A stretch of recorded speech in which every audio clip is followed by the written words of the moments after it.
आज मी बनवते थंडीच्या दिवसामध्ये मस्त पौष्टिक बाजरीचे उंडे। बाजरीचे उंडे बनवण्यासाठी इथे मी बाजरीचं पीठ 2 वाटी घेतलेलं आहे। चवीपुरतं मीठ घालूया, सुंठ पावडर 1 चमचा आणि बडीशेप पावडर 1 चमचा घालूया आणि हे सर्व मिक्स करून घेऊया आणि थोडं थोडं पाणी घालून हे पीठ घट्ट मळून घेऊया। तर पीठ आता आपण बाजूला ठेवून देऊया।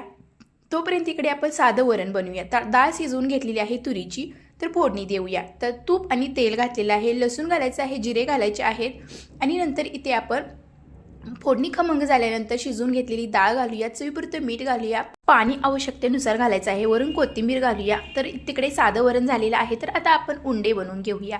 तर पोकळ उंडे बनवायचे आहेत, मध्ये असं बोट ठेवून असं पोकळ उंडा बनवून घ्यायचा आहे। सर्व उंडे झाल्यानंतर मोदकाच्या चाळणीमध्ये आपण हे उंडे वाफवून घेणार आहोत।